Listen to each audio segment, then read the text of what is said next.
That's a little funny bit for the day. Without further ado, let's get into The Lion and the Rose. Let's do it, Dan. A pivotal Game of Thrones episode, Season 4, Episode 2. I have a little family treat for you here today, just in case to help you understand some of the dynamics. Excellent, Because most of it happens in King's Landing. And I am a visual learner. Let's start elsewhere from King's Landing, and we can finish with the big stuff there. Okay. Because there were a few other things that happened. Yes. We got a look at how... Oh, by the way, this is from... There goes Richard. Thank you, Richard. Thank you, Richard. Putting that up. This is from Setsana Pluto on DeviantArt. Thank you for letting us use your homemade family trees, Setsana Pluto on DeviantArt. Anyway, we got a look at... This is the family of Oberyn Martell, the new dude who's in town. Okay. And because his backstory and the reasons he's angry are kind of complicated, involve like his relatives being killed, I figure we can talk about it when we get to him. Perfect. Anyway, we stop in the north and see how Theon is faring after his torture fest 2014 or 2013 in season 3. So what is his status now, Theon? Theon's not well. He's not well. Kayla. He doesn't speak much. He kind of has a weird twitch going on. Like, it's not going well for him. It looks like he's suffering from extreme PTSD. Yeah. Like, in a big way. He is in a shell, that one. There you go. And I mean, after you get tortured that hard, you got to deal with it somehow. And I guess his way is to shrink into himself and kind of be the new lackey to this Ramsay Snow character. I think he's had the biggest character change. Oh, good Lord. But right now, yeah. From like a swaggering, kind of confident guy to... Almost like a slave. Yeah, pretty much like a slave. Because remember, this is the guy who burned down Winterfell. This is Ramsay Snow, the guy who kind of owns him now. Right. And what's your impression of him? I don't like him. Well, no, he's a man. And yeah, he's definitely treating him like he's a servant. He can say and do anything, and Theon has no power left. And he says, like, shave me, like, shave my face. At that point, after what he was saying, I would have slit But Theon throat. didn't. Why not? Because of the extreme PTSD, Stockholm Syndrome. The repercussions, yeah. And then also... He's more afraid of... His father was standing right there. Yeah, his father is Roose Bolton, remember him? Yes. The guy who stabbed Robb through the heart. So they're now in charge of the North, nominally. I mean, like, they have Tywin Lannister's permission to say, you're in charge of the North. But there's a bit of a problem because... They found out that Bran and Rickon are still alive. Theon did not kill them, yes. He did not burn them, so they're still out there somewhere. Why is that a problem for the new rulers of the North? Because wouldn't the North go to them? Yeah, exactly. Like, the Starks are the legitimate rulers of the North. They're only the rulers because they killed the main Stark, and now... Tywin says they're the rulers, but the people don't need to buy that or pay into it. So they must band together and take the North back. They must. And Bran or Rickon can provide a great kind of point for them to rally around. So obviously they want to get rid of those guys any way they can. Right. And, but we know that they're going to have a hard time tracking down Bran at least, because he is... Where? Seeing things. Going to the wall? He's beyond the wall. He's beyond the wall. They crossed through. They are beyond the wall now. Right. So it's going to be hard to find him, I think. He's heading to trying to find the three-eyed raven, so he can learn all about his abilities. Well, he is. And there's a moment where he and his friends, Hodor, Jojen, Mira, still his old gang together. Osha and Rickon are elsewhere, so you remember. We didn't see them. No, we won't see them for a while, just to clue you in. They're kind of doing their own thing for a bit. Bran goes to a weirwood tree, puts his hand up against it, and he has, a magical vision. Reminded me of like The Ring or something. Yeah, I could see that. Kind of creepy. Weird stuff. Are there any flashing. Are there any images that stood out to you there? The tree, and it says something about being under the tree. He did. Yeah, if I'm under the tree. And then we saw Ned for a second. You did see Ned. That was nice. Obviously a bunch of birds, ravens. That's from when Sam met the White Walker. All those ravens were flying at him. Oh, okay. You also saw, the throne room covered in snow. Yes, a vacant throne. Which is pretty juicy, I think. Like, how do we get to that point? And so is he seeing the future, or like, what is he? I think it is an open question, but he open does to have... interpretation. Yes, he does have, like, future past scene abilities. So Okay. these things are things that could happen. We also saw the silhouette of a dragon over King's Landing, Ooh, which is pretty juicy too. that is juicy. It's like things you want to look forward to. But for right now, it's kind of like a little check-in. I'll keep that right here, Dan. Exactly. Keep it where you can find it. And heading further into the bleak area beyond the wall. Stannis, too, is back in business, or a little bit, on Dragonstone, having awkward family dinners, burning folk alive, and... They terrify me. Well, I guess that's my question. So Stannis is nominally a good guy. He wants to take down the Lannisters. His plan is to go help the Night's Watch at the Wall fight the Wildlings, remember? Because he got that letter, and Melisandre's like, we need to go up there. Yes. At the same time, he burns people alive on his beach, so Melisandre can appease her crazy red god. Like, can you support And wasn't it him? his brother, one of them? It was his wife's brother. Okay. The little girl. And his wife is totally into it, by the way. She's nutso. Yeah, she's a complete convert. She's like a Jonestown-level cult follower. Got it. What was the question? The question was, can you support him when he does this kind of stuff, even if you kind of agree with his goals? Because he wants the Lannisters out, and he wants to help out Jon Snow and company down to the Wall. But they just have such a weird way of doing it. They do. They are, again, like you don't trust Jonestown cult-type people. It's Right. bizarre. And I don't trust anything that Melisandre does.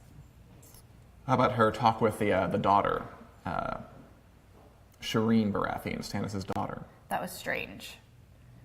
She seemed kind of magnanimous. Yeah. I mean, she wasn't burning her alive. She No. was being nice. She was nice. But you wonder if that's going anywhere. Right. I wonder if that's going to happen. Do you have any questions or comments, Richard? Just a correction from Kenneth. He wanted to make sure it was Lord of Light, not Red God. From Kenneth, says it's Lord of Light, not Red God. To Kenneth, I would say he has many names, and he can be called the Lord of Light, the Red God, Ruler. I can't pronounce that. I don't know how to. Many, many names, I think. But you're right. He could be called that, too. I'm a nerd. But the big stuff here was definitely King's Landing. A lot happened. Tons. Let's start with Tyrion broke up with Shay. I know what he was doing, but I don't like that at all. What was he doing? He was protecting her. He couldn't tell her the truth because she'd want to stay and then she'd die. Right. They were So- definitely after her. Cersei knows about her. Yep. She told Tywin about her. He They're said to after bring her to him before the wedding. Oh, he did say that. But hopefully she got in that boat. Like Bronn said, she's on the boat. So that's not Don't worry. confirmed. I mean, we don't see her. But Bronn, I mean, would Bronn lie, do you think? He has no No. reason to lie. Right. So yeah, he basically said pretty much, I don't love you, I don't want to be with you, I need to be with my wife, focus on her, have children with her. It's hard to You're see. just a whore. Yeah, but because you know he really loves her, but if he said, my family's going to kill you, she would stay, I think. Maybe she has like this, I don't know, she has this like the whole thing, like, we're going to fight them together. Like, Yeah. She only wants to do that. She's fearless. But Girlfriend, in this case, bit delusional. But yes. So sent her to some other... across the narrow sea. Like, That seems close, no? it's not ridiculously far. It's like, it's the continent where Can he Daenerys go is visit hanging her? out. He's putting up her in a house with servants, and He could. He's taking care of her still. Yeah, just We hope, if she got in the boat. he could theoretically go visit her. We'll see if he does. I hope they keep a relationship going. Yeah, But I am very sad. I did not like watching that. it was a rough scene. I thought it was pretty good because you know he's a decent character, but he has to do this difficult thing and a hard thing. Yeah. Do you still feel for him too, or I do, because he wants to be with her just as much as she wants to be with It's him. like neither is really in the wrong completely, which is Right. nice. We'll see how that goes. I wasn't mad at him for doing that. Right. Besides that, we saw my interaction between the Lannisters this week. Jaime and Tyrion, like the first time since the very early bits of the show, got to interact. I once. like their relationship. Tyrion's looking out for him. Yeah. He spilled his wine because he has a, what is it? Steel. He has a gold fake hand. He has a I gold don't know what it's hand. He made of. can't drink wine anymore. It's harder. He's trying to tell him it's okay. He like cleans it all up, and then he has him go with Bronn to learn how to fight again with Yeah, his with other his left hand. Yes. So yeah. he's trying to help him and look out for him and take care of him. They have a much better relationship than Tyrion and Cersei. Yes. Obviously. They seem to be much, much closer. They're bros. They're bros. It's too bad the whole family can't get along like that. Agreed. I think they have the best relationship in the Lannister family. Better than Cersei and Jaime, which they're incest. Yes. That's no good. No. And basically, most of the episode is based around this giant wedding. finally comes, Marjorie and Joffrey. It's happening. It's a nice big production, I thought. They had like, the dancers yeah, it and the was very, jugglers and opulent. The costumes Fun were to all look fun. at, yes. It was a pretty scene. And I also like it because a lot of characters who don't normally talk to each other get to kind of bump up against each other in this. Like you would never, I think it's the only time in the show that Cersei and Brienne talk to each other. True, yes. It's like, when else would that happen? By the way, for that little moment, so Cersei basically... I didn't see that coming. What happened? Cersei was talking to Brienne, and she basically implied that that she likes Jamie. She loves Jamie. and she didn't deny it.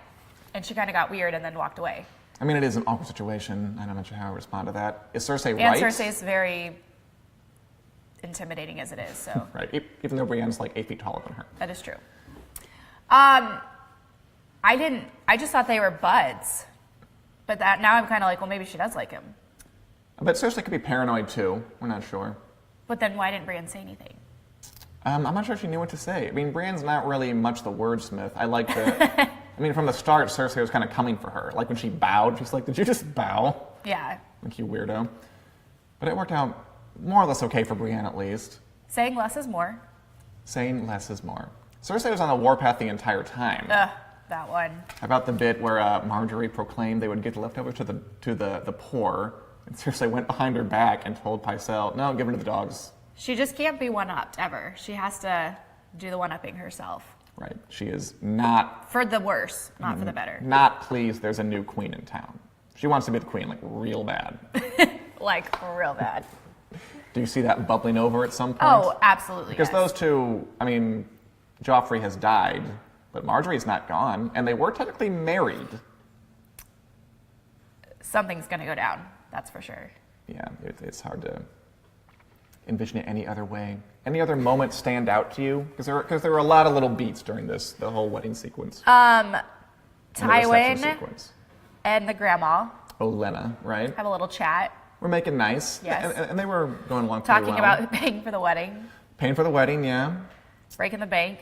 Yeah, she mentions a place called the Iron Bank of Bravos, which is where a lot of people borrow money. And like Littlefinger, when he was managing things, borrowed from the Iron Bank. Okay. I might want to tuck that away because that'll come back later. Okay, The got it. banking subplot. Everyone loves banking subplots. How about the bit where Oberyn Martell, who is Yeah. right here, has a little passive-aggressive chat with Tywin and Cersei. Do you sense hostility in this man? Was he implying something against Cersei's daughter? Remember, okay, so let's recap I know a she was little sent bit. away. She was sent not only away, she was sent to Dorne. Okay. She was sent to marry the Prince of Dorne, who is this jag, Okay. who we haven't met, so don't worry about it. But, and the whole reason Oberyn's here is because this is an important family. It's the southernmost part of Westeros, and they need someone from it to be at the royal wedding. It's a big deal. Right. So this guy comes, but do you remember like what axe he's grinding? No. Okay, I'm going to explain it with this family tree. Okay. Because it's a little complicated. We went over it last week, but it's Byzantine. Okay, so Oberyn Martell, he is the guy who's here. He is hanging out with this bastard woman who's his lover. So they're not married? Not married. Okay. Just living in sin, having a good time. He is a member, but he's a member of like the prime, the way the Starks are the big cheese in the north, the Martells are the big cheese in the far south. Okay. So he's part of the royal family, the Martells, who are just an important family. His sister, Elia Martell, was married to Rhaegar Targaryen, who's Daenerys' dead older brother. Okay. And Rhaegar Targaryen, Robert Baratheon, King Robert, killed him in that war he started to take over the throne, when he booted the Targaryens off the throne and sat himself on it. So that's his beef with the Lannisters. Well, his beef with the Lannisters is not only was Rhaegar killed, but then after that, his sister was killed. Not only that, her children were all killed. By Robert? Not exactly. Tywin killed them. Oh. He ordered Gregor the Mountain Clegane, who was kind of his big, giant foot soldier, to do it. I see. So so to this day, he kind of still has really bad blood where the Lannisters are concerned. He thinks Tywin Lannister... QT Swift. Yeah. Yes, QT Swift. He thinks Tywin gave the order to kill his sister and children. Which he probably did. Right.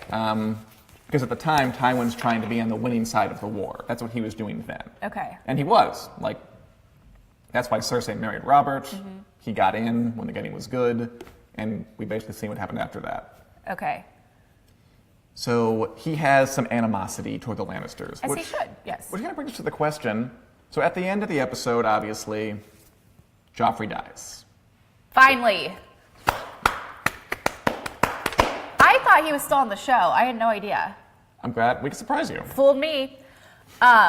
He was awful at the wedding. I had it with him. So when that happened, I didn't know that was happening. Good, But I no was surprise. I didn't blame them. I mean, yeah, He it's just was insulting everyone at the wedding. Literally everybody. I mean, not every, I mean, a lot of folks seemed uncomfortable, and it was like a lot of stuff he did too. It was. The little people play, fight, whatever that was. Do you think that was like a purposeful insult to Tyrion? Absolutely, yeah. Yeah, let's get some 100%. dwarfs here and let them run around. And and then, have fun.